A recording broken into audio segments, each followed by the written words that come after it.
¿Qué pensamos cuando se nos habla de la civilización maya? Es muy común relacionarlos con su calendario, el cual ha atemorizado al mundo entero con la interpretación que se le ha dado, el fin de los tiempos. Muchas civilizaciones esperan y han esperado por mucho tiempo dicho suceso. Lo más cercano a nosotros es la judeocristiana, y por eso nos da tanto temor al pensar en esta civilización. Ahora bien, ¿solo es esto lo que caracterizó a la población maya? Entrevistamos a Rosario Griego, docente de Historia en el Instituto Preuniversitario de Montevideo. ¿Cuál sería el origen de los pueblos precolombinos, sobre todo el pueblo maya? Bueno, los pueblos americanos se forman por la migración de grupos humanos en forma, diríamos, esporádica y no planificada desde el continente asiático. Ellos se supone, según los últimos estudios, que cruzaron por dos zonas, ¿no? Los pueblos mayas en realidad pertenecerían a una raíz que viene desde América del Norte, o sea que cruzan desde Siberia por un puente de hielo, en épocas muy antiguas, porque si estamos hablando de hielo todavía es la época de glaciación, y que después se empiezan a distribuir por toda América. El otro grupo llega a la altura del Perú y es el que, digamos, la base del pueblo inca, ¿no? En el norte se forman dos civilizaciones interesantes, que son la de los aztecas y la de los mayas.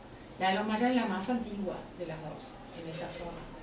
En la zona donde hoy estaría Guatemala, más o menos, ¿no? Es un pueblo que llegó, digamos, a unos grandes niveles culturales y científicos. Y siempre se ha discutido por qué no tuvieron escritura. O si lo que nos han dejado es una forma de escritura y todavía no hemos encontrado la piedra Rosetta, entre comillas, ¿no?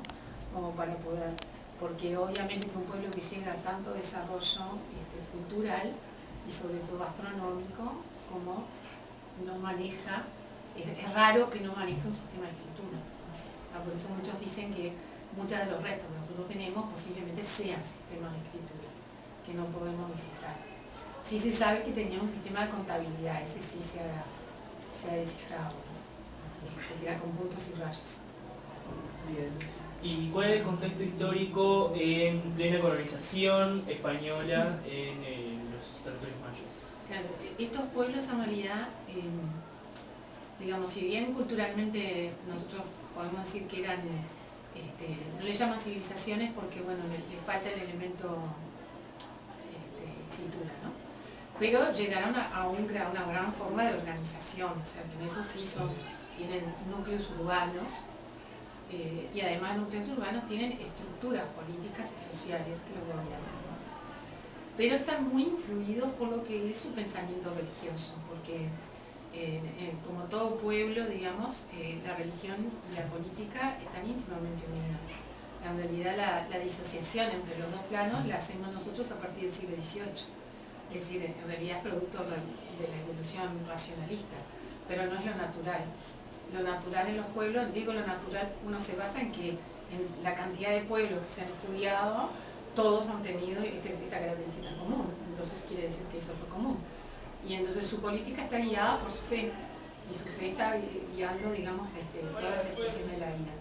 Entonces, de hecho, digamos, el encuentro con el hombre blanco es interpretado también a raíz de sus creencias religiosas.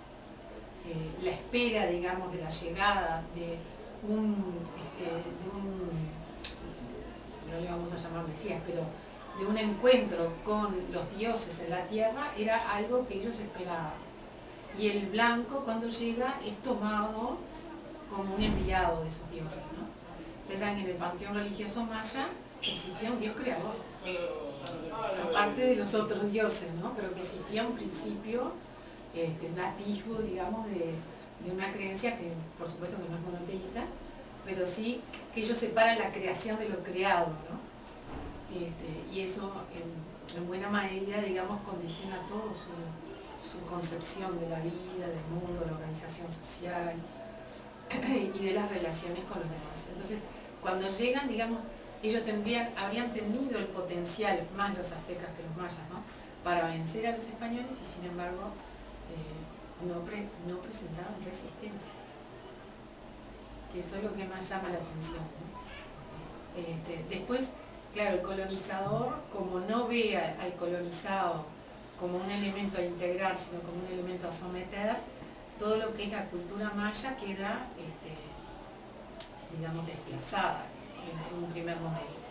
Y además los mayas, ellos sufrieron todo un proceso interno de cambio. Es decir, el maya al que llega el colonizador no es el núcleo original, porque ellos tuvieron un momento en el cual, digamos, estaba más al norte de Guatemala y después descienden hacia el sur. Entonces ese proceso que nunca ha quedado demasiado claro por qué se produce, pero que es un cambio interno dentro del mundo maya, es el que encuentran en realidad los colonizadores. Yo le digo, al principio se pierde la riqueza de estas culturas porque el colonizador no lo ve como elemento de integrar, sino como elemento a someter. Y además, como las expresiones religiosas de los mayas eran, como la de los aztecas, muy sangrientas, el colonizador tiende a estigmatizar ese tipo de producciones y entonces a ahogar más todavía, en lugar de encontrar la cultura, a someterla, ¿no? Y eso hace, digamos, que la riqueza de esa cultura se pierda por mucho tiempo. Bien. Muchísimas. Los mayas se centraban primeramente en la religión, así como en los ritos agrícolas, en el arte y en la cultura. Es de gran importancia esta civilización debido a que era muy desarrollada, por ejemplo, en un calendario muy exacto.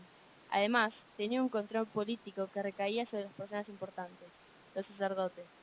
La religión tenía ciertas características. En primer lugar, politeísta, creía en varios dioses. Sus dioses tenían aspectos naturalistas, por lo tanto, eran elementos naturales. Y dualistas, partía de una contraposición del bien y el mal, pero igualmente eran estos dos divinos, ya que había dioses del mal y dioses del bien, quienes viven en constante lucha unos con otros, pero eran inseparables, tanto así como el día y la noche. Los dos destinos de los hombres eran causa de estas luchas. Los dioses del bien producían cosas positivas, así como el agua, el maíz en abundancia, entre otros. Pero el dios del mal traía consigo el hambre y la miseria. Los mayas pensaban que el cosmos estaba compuesto por 13 capas, una arriba de la otra, mientras que la capa más baja era la Tierra. En cada cielo residían 13 dioses llamados los Oxlaunticú. Bajo la Tierra había 13 capas a su vez, y los dioses que moraban en ellas eran los dioses Volonticú. La última de estas capas era el Mitnal, denominado el infierno maya, en el cual reinaba Apuk, dios y señor de la muerte. Suponían que había existido otros mundos antes que el suyo, que fueron destruidos por el diluvio antes de la creación de la morada del hombre, la tierra. El mundo actual era protegido por 4 guardianes llamados Bacabés, localizados cada uno en un punto cardinal. En el centro del mundo se encontraba el Yaxté, o ceiba sagrada, que sus ramas se elevaban hacia los cielos y sus raíces traspasaban las capas del inframundo.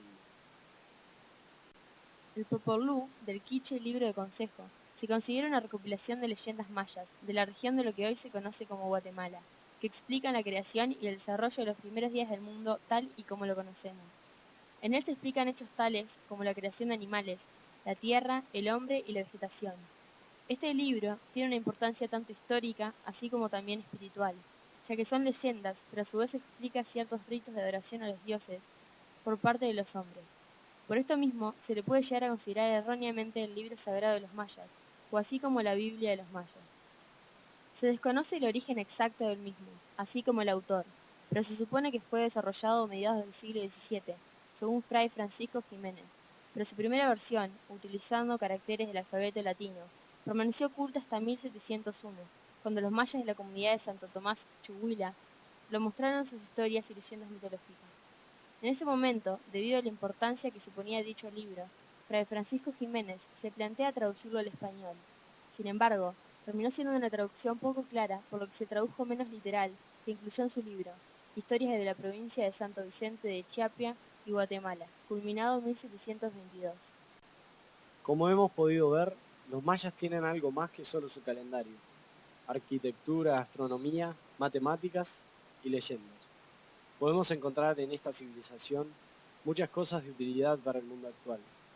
Una mentalización de cómo tratar el mundo y cuidar sus recursos naturales.